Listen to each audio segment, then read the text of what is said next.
Baik Pak Eko, kita lanjutkan begitu ya. Tadi kan kita sudah sebutkan beberapa kelebihannya gitu kan. Nah, tapi apakah ini juga kalau kita mengingat Indonesia juga kan pernah beberapa kali terjadi tsunami dan juga masih berpotensi terjadi itu. Apakah pengaman blok beton ini baik bergigi maupun 3B juga efektif untuk itu? Ya, dalam arti begini, blok beton bergigi dan blok beton 3B ini memang tidak didesain untuk kalau terjadi tsunami. Karena juga kita tidak tahu tsunami itu apa namanya. Bahkan kita tidak tahu tinggi apa namanya, tinggi puncak gelombangnya juga tidak tahu persisnya ya. Oleh karena itu memang gelombang ini ideal bila maksimum 2 meter gelombang itu sudah ideal lah ya untuk ditahan. Nah memang kan gelombang itu juga variasi. Nah disitulah terjadinya kita memerlukan satu pemantauan. Kemudian kalau ada yang rusak harus dikembalikan.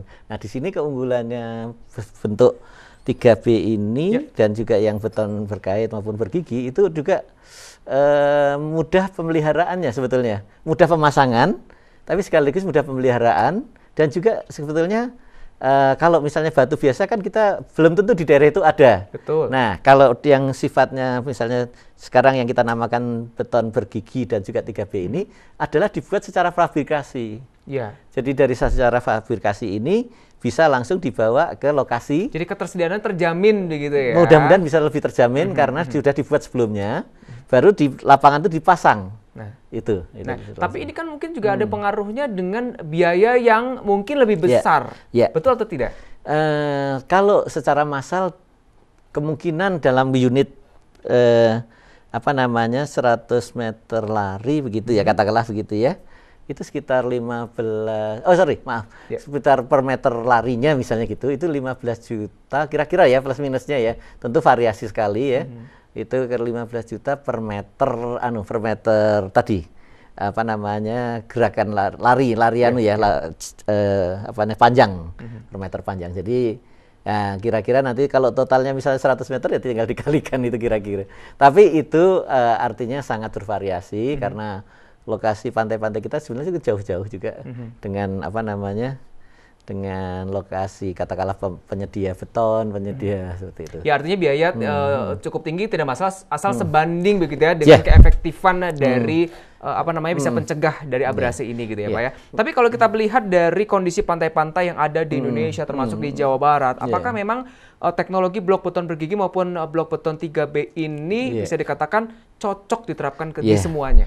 Ya, pada prinsipnya sebelum kita melakukan penerapan katakanlah ini blok beton gitu ya, atau penerapan perlindungan pantai ya gitu ya, itu tetap harus dilakukan suatu penelitian, pengujian dalam arti untuk simulasi Pak. Jadi sebelum dilaksanakan penerapan, maka harus dilakukan simulasi baik secara numerik maupun secara fisik model fisik gitu ya.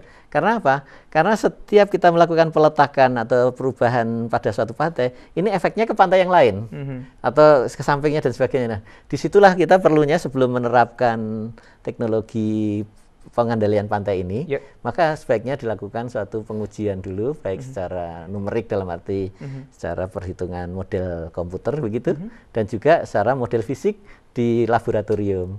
Sehingga kita pada saat menerapkan itu, kita sudah yakin efeknya apa pada pantai yang lain, pantai samping-sampingnya. Begitu. Oke, karena memang baru saja tadi disebutkan baru beberapa pantai saja begitu ya. Jadi kita belum bisa 100% mengatakan ini sangat efektif untuk bisa mencegah abrasi tadi gitu ya. Tapi efektivitasnya adalah pembangunannya yang jelas. Yaitu setidak-tidaknya dengan bangunan bangunan beton tadi sudah bisa difabrikasi, maka tinggal mengangkat saja, katakanlah demikian, tinggal mentransport untuk nanti dipasang di lapangan dengan lebih cepat. Nah, untuk teknologi ini apakah juga bisa diterapkan untuk sungai, Pak? Ya, untuk sungai terlalu mahal, tentu bukan tempatnya ya. Karena sungai di sini biasanya beda. Kalau pantai itu kan kita menghadap arah alirannya tegak lurus ya.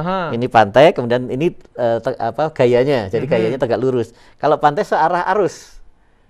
Ya kan sungai itu kan mengalir gitu. Betul. Dan alirannya kan sesuai dengan morfologi sungainya kan. Jadi searah arus.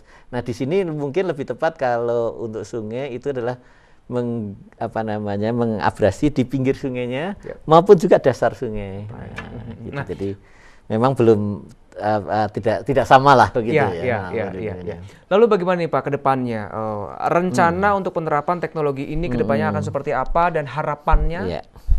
Baik, kalau untuk penelitiannya memang kita akan mencari terus begitu ya, agar optimasi antara berat dengan kekuatannya itu menjadi lebih baik. Bahkan pada akhirnya nanti kalau bisa menjadi sistem sistem pemasangannya akan menjadi lebih cepat, sehingga diharapkan dengan pemasangan yang lebih cepat tentu mudah-mudahan akan bisa lebih murah per unitnya. Begitu ya. Amin, itu harapan kita bersama begitu ya. Pak Eko, kita sudah harus mengakhiri perbincangan pagi hari ini Pak Eko. Artinya yang jelas teknologi blok beton baik itu bergigi maupun blok beton 3B ini masih dalam tahap uji begitu ya. Yang mudah-mudahan ke depan akan efektivitasnya jelas sudah diperhitungkan gitu ya, dan harapan kita mudah-mudahan ini bisa betul-betul efektif untuk bisa mencegah atau mengurangi tingkat abrasi di pantai. Terima kasih Pak Eko sudah bergabung bersama Ais Jabar pagi hari ini dan selamat beraktivitas kembali. Dan pemirsa, Anda telah menyaksikan sajian Dialog Pagi dalam iNews Jabar hari ini. Ikuti kanal YouTube iNews Bandung untuk menyimak kembali dialog kami.